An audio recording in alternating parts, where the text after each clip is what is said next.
Today on TheBootGuy, we're looking at the Recondo by Bates. Warm weather, jungle boot, built with a Vibram sole.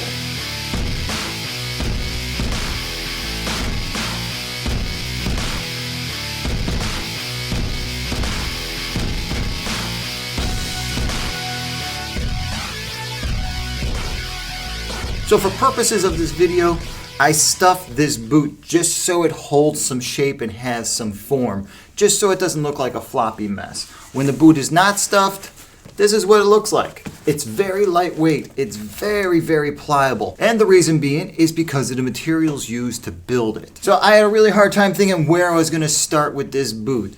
Was I gonna start at the top? Was I gonna start at the bottom? Was I gonna start with the awesome speed laces? So I tossed up a coin. There's three things. How can you toss a coin and get answers? Let's just start at the bottom. Let's start with this awesome Vibram Mutant sole. Look at that pattern. That pattern is out of this world.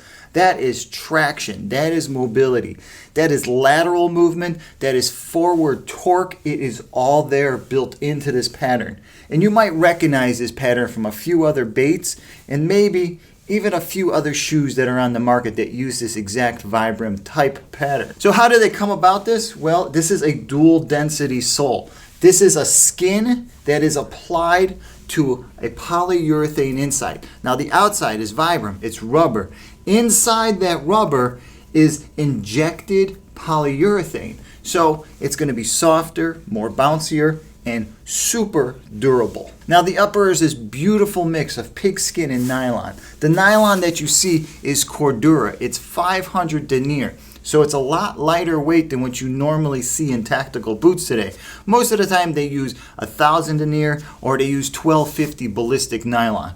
This is 500 denier Cordura. This is closer to what you would find in like an assault pack or a raincoat or something that's built for lightweight packable outerwear. All the leather parts are beautiful. They're all in the right sections. The toe of the boot keels up a little bit, so you got a little bit of a kick toe, but at the same time, the leather is just there. It's right at the edge of the urethane sole, so you're gonna get a really nice fit. And the shape of the front of the boot is not as narrow as most baits. It's a little bit wider, so that means your foot can displace a little bit more. This is more of a running shoe. From this point down, it's a running shoe. And you can kind of see that. You can kind of see the way it's put together. It's kind of like a cross trainer or kind of like an approach shoe. But adding all this nylon and this upper to the boot has made something that's really comfortable and just really good looking at that. Laces and eyelets. Basic eyelets at the bottom. It's not a lace to toe, it's a U shape, so it's not going to get a real tight fit through here, but because the boot runs a little on the snug side, when you start tightening this in, you get a really nice fit, just like a running shoe. Now the speed laces, which are true speed laces, and these are really nice. One of the characteristics about them that you don't really notice off the bat until you start putting your hands inside there and touching them, is that they're not flat.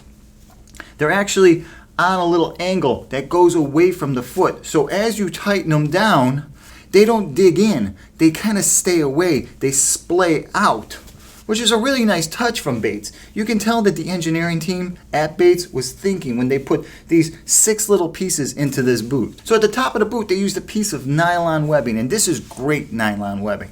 This is the stuff that if you had 10 feet of it, you could tow a car without a problem. That's how strong the tensile strength is on this webbing. So using it in this application makes a lot of sense. It makes for a really nice, comfortable, pliable boot. Now, this boot is not waterproof. It is made to get wet. Hence all the drainage holes on each side, on the arch and on the side of the foot. This boot is made to be soaking wet and then dry extremely quick because there's nothing on the inside for water to adhere to. There are no soft fabrics. Everything is a nylon or a quick wicking dry material. The Cordura that they use, the 500 denier, though water cannot penetrate, it cannot stick to it either. Now inside this boot you're going to find a basic insole, and this is as basic as insoles get.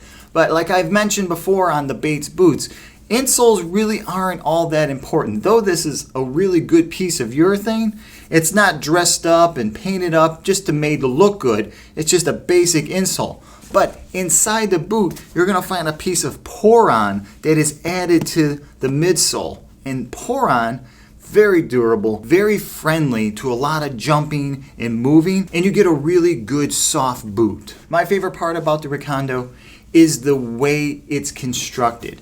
When you pull these things out of the box, they feel heavy, they feel bottom heavy, and you can't figure it out because they use such lightweight materials on the top. You expect this thing to be a featherweight. But when Bates was designing this boot, they decided that they needed to make something that was quick drying, that was durable, but also fit all of the needs of the guys that have to wear boots like this in order to make a living. Sizing and fit, well, it's one of those boots you're going to have to try on.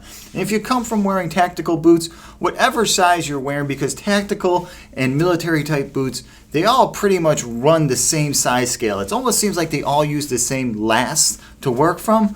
So when you have a size 11, you can take a size 11 in most any other brand, and it's going to fit pretty much dead on. The Bates Recondo is no different. Now mind you, this is more of a running shoe than anything else, but don't buy it like you would buy your running shoes. Buy it the way you would buy your tactical boot.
So that's the Bates Recondo.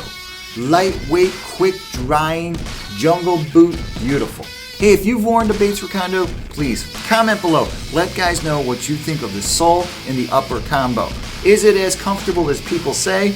Comment below. Let us know your first-hand experience with this boot. Hey, if you want to see some detailed photos or if you want to know more about the Recondo, swing by TheBootGuy.com. There I'll have a nice little write-up on it, and I'll have a few links that'll make it a little bit easier getting a pair of these on your feet. Please don't forget to hit my subscribe button below. It really helps out. And if you should have any questions about buying tactical boots, work boots, or outdoor boots, shoot me over an email. All right, until the next time, I'm the Boot Guy. Thanks a lot for watching.